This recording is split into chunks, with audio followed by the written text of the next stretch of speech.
আমি কই মাছ দিয়ে পাট শাক রান্না করব। তাই এখানে পাট শাকগুলো আগের থেকে ধুয়ে ভালো করে পরিষ্কার করে নিয়েছি।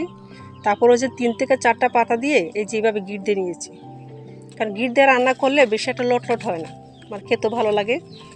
এগুলো কাঁঠালের বিচি দিয়ে রান্না করলে খুব ভালো লাগে এভাবে। তো আমি রান্না করব কই মাছ দিয়ে। এখানে কই মাছ আমি পানিতে জিয়ে রাখছি, এখন এগুলো উঠাবো।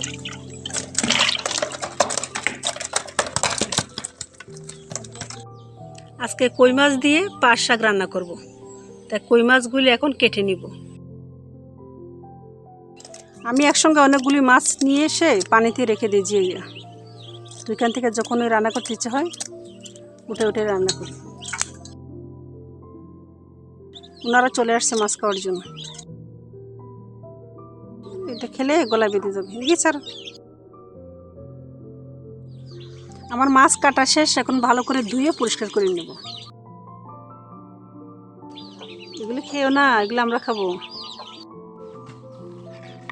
এখন আমি মাছগুলি ভাজার জন্য সামান্য হলুদ আর লবণ দিয়ে ভালো করে মেখে নেব। আমার মাছ লবণ হলুদ দিয়ে মাখানো শেষ। এখন দিব সয়াবিন তেল। তেল গরম হয়ে গেছে, এখন দিয়ে দিব লবণ হলুদ দিয়ে মাখানো কই মাছ। আমার মাছ ভাজা হয়ে গেছে, এখন নামিয়ে ফেলব। আমার কই মাছ যা পাট শাক রান্না করার জন্য যে মশলাগুলি লাগবে, এখানে হচ্ছে শুকনা মরিচ, রসুন, পেঁয়াজ একসঙ্গে ব্লেন্ডার করে রান্না করব পাট শাক দিয়ে কই মাছ। এখানে হচ্ছে গিয়ে কই মাছ ভাজা লবণ হলুদ দিয়ে, এখানে হচ্ছে গিয়া পাট শাক ঘি দেওয়া, এখানে হচ্ছে গিয়ে পেঁয়াজ রসুন বাটা। পাট শাকটা ঘি দিয়ে রান্না করলে হয় কি, মানে লট হয় না, খেতে ভালো লাগে, এই জন্য ঘি দিয়ে রান্না করব। এখন দেবো পেঁয়াজ রসুন বাটা,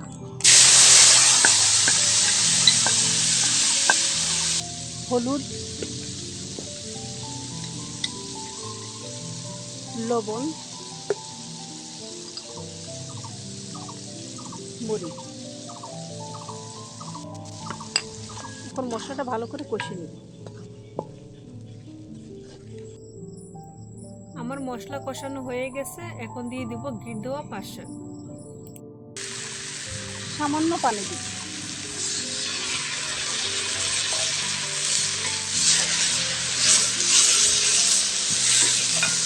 ঢাকনা দিয়ে কষাবো।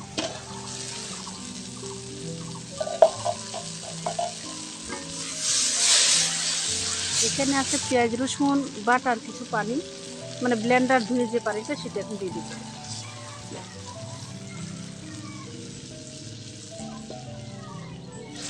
তরকারিটা যখন একটু ফুটে উঠবে তখন মাছগুলো দিয়ে দিব। এখন দিব ভেজে রাখা কই মাছগুলো। আপনারা হয়তো ভাবতে পারেন যে তার আগে দেখলাম 3টা কই মাছ আসতে, এখন পিস কেন? কারণ আগের মাছগুলি আমরা খেয়ে নিছি, তাই নতুন করে আবার এখন ভেজে নিলাম।